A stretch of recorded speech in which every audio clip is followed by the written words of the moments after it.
Carew.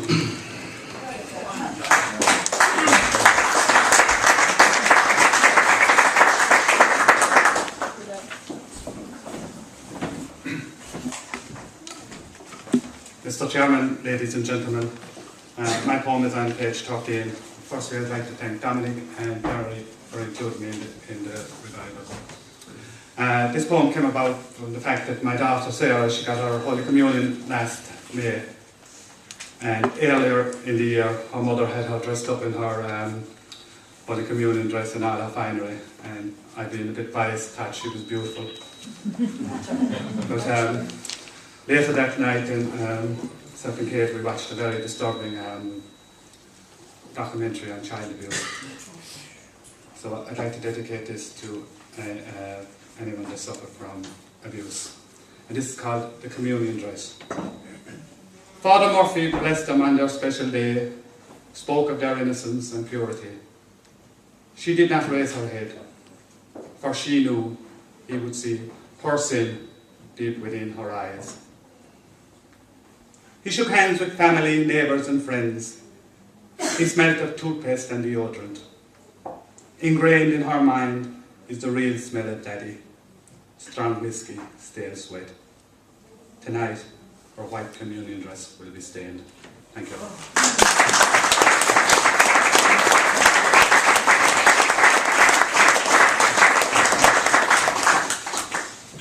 Thank you, John. Now we have Una Nicali.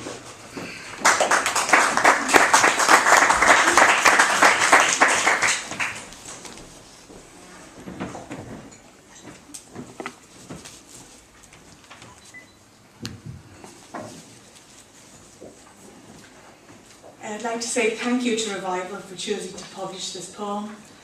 It's called Sunday Visit. It recalls a time of loss nearly 30 years ago. My mother died from leukemia and my father died 4 months later from a broken heart. And here I am in Limerick, staying near the Broken Heart Memorial. To add to this, it happens to be their wedding anniversary today, so I dedicate that to them. So I'll read now, Sunday Visit. Rain on the third day, floating wreaths in black water, fresh muck sodden at her coffined feet. I see him crumble, break apart, and catch his fall. She'd want you to fix it, I say at a loss. Then begin to collect sympathy cards pinned to each bouquet and place rescued blooms on the driest mound. He rolls up the sleeves of his Sunday suit, finds a discarded rusty can to draw water from the sunken grave. With bare hands he replaces dislodged earth. As a child he covered my feet in sand on the Southport beach. Together we built castles and forts for tides to wash away.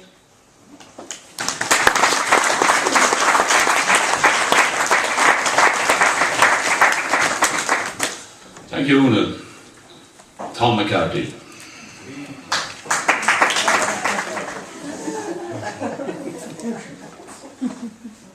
Some sad poems here tonight, actually, but this is called Stalemate. And the reason I wrote this was, I suppose I'm at the crossroads of life, wondering if I will retire or what's happening. I'm not feeling as strong as I used to when I was younger, so this is sitting down and scratching my head, so stalemate. Lost in the soul of my subconscious mind, searching for the in-between, the unknown, trapped in the autism of thought, the inside looking in at the outside, touching the upside down side. Empathy. Thinking I can shake hands with the future, booking my holidays a year in advance, forgetting that the future can be erased by the present. It can also be erased by the past.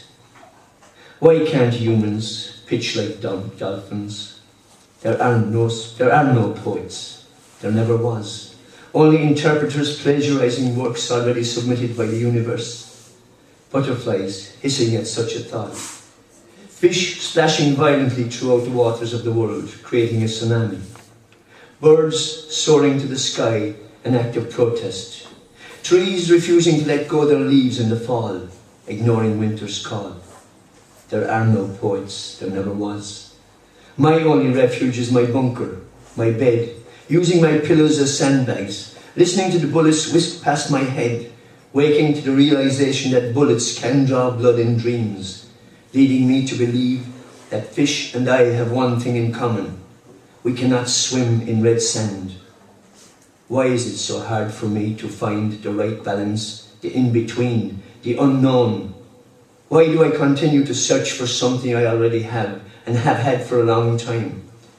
Why do I expect love to be more than a bunch of flowers?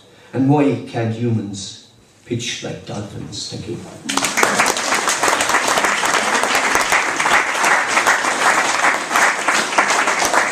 Thank you, Tom McCarthy. John O'Malley.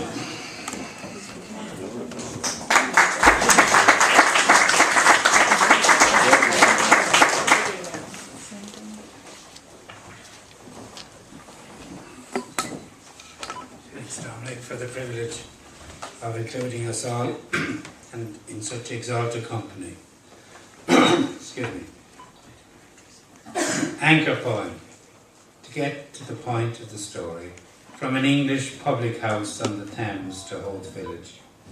For those lost, not forgotten, always in our deepest hearts, washed at sea, forever clean.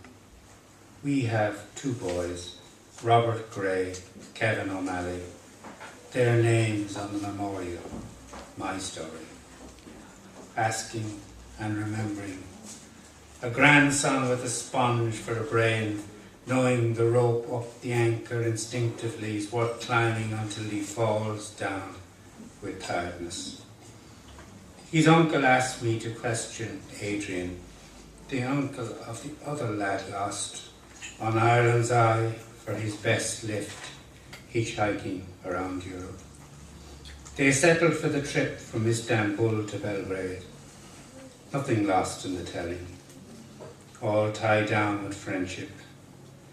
This Easter Monday, Nina played a waiting game to ride the winner at Ferry House, aptly named Organised Confusion. Fast forward a couple of days later, I get the fullest account ever, Adrian's 2-year trip hitchhiking, 1966. Learning about himself, dealing with transvestites at top speed down the highway to Naples.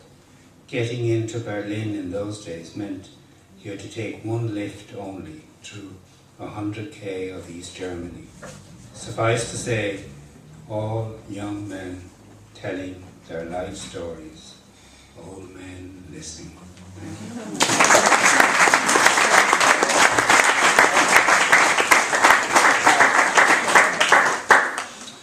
Thank you, John O'Malley. Now we have Stephen Roach.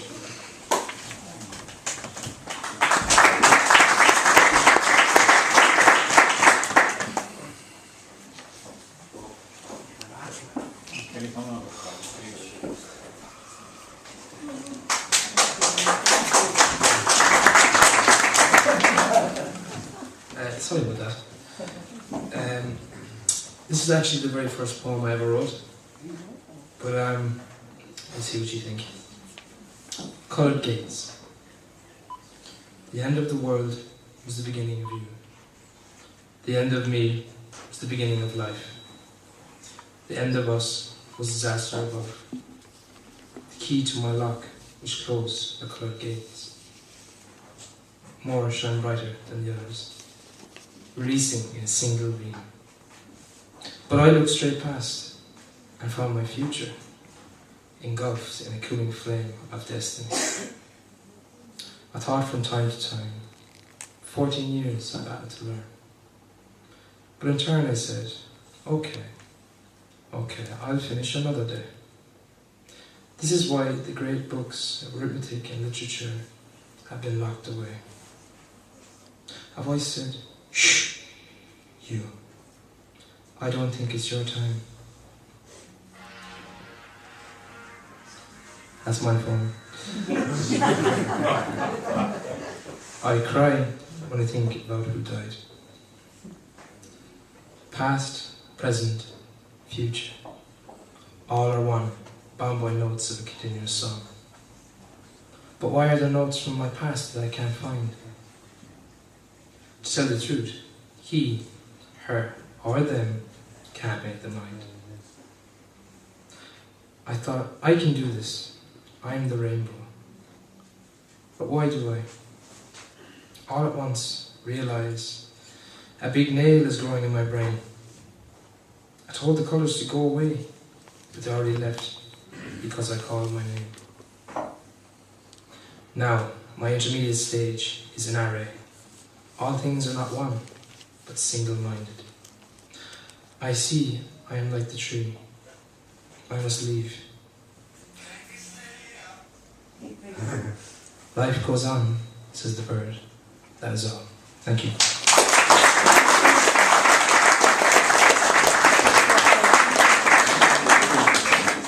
Thank you very much, Stephen. Christy O'Donnell.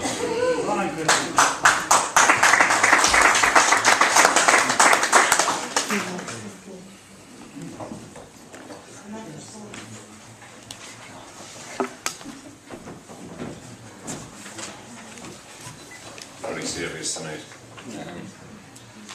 Thanks, Dominic and Terry, for putting me in this again. Gluttons for punishment. I have a tendency to wander, so I wrote this wandering thought. Having time in my hands, I thought, what will I do next? So I decided to spend it concentrating on sex. It was going to be an excellent session. What I was going to do was almost an obsession. I had it all planned out in my mind. Anything goes. I would procreate mankind. This wasn't going to be any old whoop-de-doo. It was going to be planned to a T, I can assure you. And having the time to really think out this plan, I was going to make proud every man. Every woman in the world would know at a glance, and look at me longing just for one chance. People in the street would know by my walk, and know it well, I'd have no need to talk. Ladies would rush to knock on my door, so I could teach their men what they never knew before. My plan would be fine, I'd be the talk of the town, and everyone would smile, no one would frown. And wherever I go, men would say, well, they're old bud, and wish they were like me, a natural stud. All the wives and partners would be jealous of my wife, and wishing they could have me for just an hour in their life. And who could blame them, just wanting to look? This obsession of mine was going to turn into a book. And all the stuff I could put on every single line, my own bestseller. I'd be rich, but busy all the time. I can see it now, my name up in lights. Sex is the answer to everyone's fights. Hang on a second, my mind seems to have run amok, but I can see her now in a beautiful frock. She has stood before me with a firmly held gaze, and a smile like thunder all ablaze. Ecstasy etched upon her beautiful face, looking down on me in our warm embrace. O women of the world, hold your jealousy. There's not too many left around as good as me. And I can hear her whisper something in joyous pain. Wake up, you fool, you're asleep again.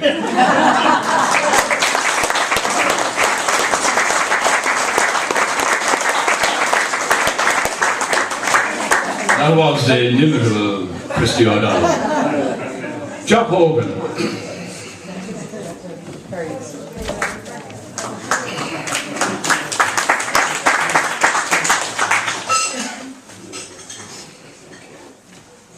I'd like to thank Dominic and all associated with the centre for giving me a start. He'll remember that about 10 years or so ago, the scribblers gave him a little start, so it's nice to get it back. As you see from your book, it's on page 48, I think. It's an extract, or rather the prologue to a novel. And there's a bit of plagiarism here because it's derived from the case history written by a Limerick surgeon of the 18th century called O'Halloran. If you ever cross the bridge to the potato market, that's the bridge, that's O'Halloran. He lived there by the port, as it was then at the time. Limerick, 1774.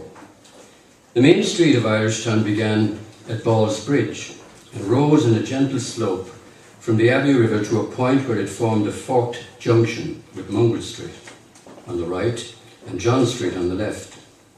In 1673, Mayor William York had the city market moved from the market's field outside John's Gate and relocated at the eastern end of Mungret Street.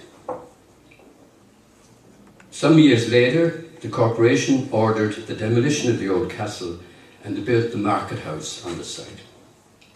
This two-storey building of cut limestone projects outward onto John Street where it meets Main Street, occupying an extensive area. At ground level in front, 5 Doric pillars support 4 broad arches, forming an open arcade for the sale of country produce brought in from the farms and orchards outside the city walls. A clock tower rises from the roof, standing out against the clear blue summer sky. Crowds of people move about in the warm sunshine. It's cooler in the shade of the arcade, and the produce on the market stalls fills the air with the smells of raw meat, fish, cabbage, carrots, potatoes, apples, pears, berries, butter, cheese, and herbs. The vendors vie with each other for trade, calling out their wares against the noisy background of haggling voices, laughter, shrieking children, barking dogs, and the rattle of carts and carriages on the rough surface of the street. Around noon, a group of young men step out of the Green Dragon Inn in John Street. William Davitt is in high humour, no doubt bolstered by the mugs of ale he enjoyed with his 3 friends. Emerging from the dimly lit interior of the tavern, the bright sunshine and animated movement of the street add to the effect of the drink. Attracted towards the bustling scene of the market down the street, they head in that direction, looking for a bit of diversion. Margaret Hickey had been sent by her mistress to buy some fruit at the market. A strong, full-figured young woman, she's dressed in a light summer gown with short sleeves showing well-rounded arms. A mane of dark hair frames her pretty pink-cheeked face. The girl had almost completed her shopping, and her basket hung heavily from her arm as she waits for the stallholder to weigh her final purchase. As they enter the market house, the 4 men notice the servant girl. David winks at his companions and remarks in a loud voice, "Sure, isn't there some lovely fruit on display here, lads?" The others giggle and guffaw, getting his meaning. The girl turns at the sound of the laughter. David stares down at her ample cleavage, a lewd grin on his face. "Oh, that's a fine pair of apples there. I wouldn't mind getting me mouth or Before he can finish, Margaret swings her heavy basket, striking him in the chest.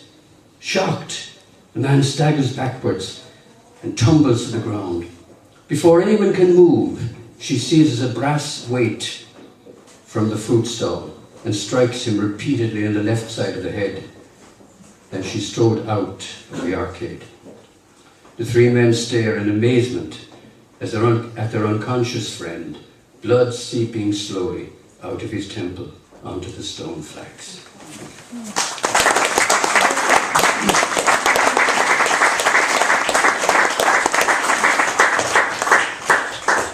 Jock Hogan.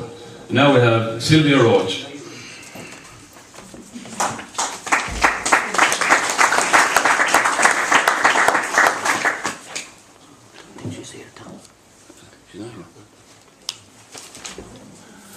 Sylvia doesn't appear to be with us, so we'll carry on with Charlotte Murphy.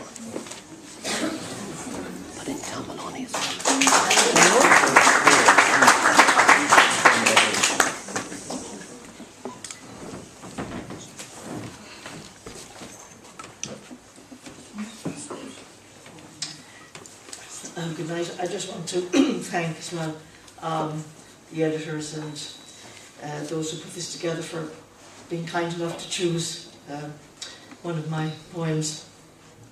I wrote this poem just about a trip we had in Italy.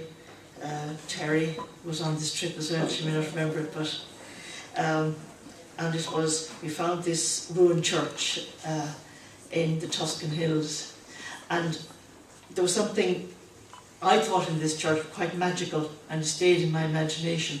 It was a ruin, but it was made of alabaster, and if you shone a light into the alabaster, it turned completely to gold. It just came alive with light and gold. So just a short poem. The golden evening is coming to a close in streams of turquoise, pink and crimson. Sweet scents delight. The cooling shades move gently over the Tuscan hills, and in a green valley we find the ruined church we have sought. We are on the pilgrim road to Rome. 1,000 years ago, the prayers of pilgrims filled the white alabaster church. Now there is a guide and curious tourists. The church turns to gold, the guide said, and shone his torch behind the alabaster altar. As quick as alchemy, it was gold. Long ago, filled with candles which turned all to gold, the church delighted tired travellers on the long, hot road to the eternal city.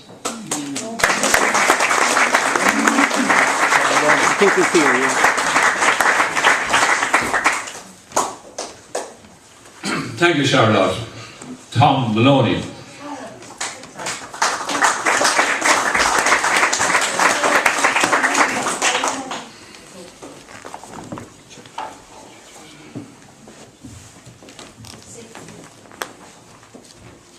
Thanks to Dominic and Terry. My poem is called War. It's on page 10. It's a villanelle. Usual rules apply. Where soldiers think that they have the right to kill, defining orders from the head of state, their actions seem to sanction some done deal. Those stones lie on the side of every hill. Around the mountains, grass grows day and night, where soldiers think that they have the right to kill. One way to scream is simply while you're still writing more lines, knowing well it's never late. Their actions seem to sanction some done deal. The thoughts going through your head cause you to feel you're caught as victim in another's fight, where soldiers think that they have the right to kill.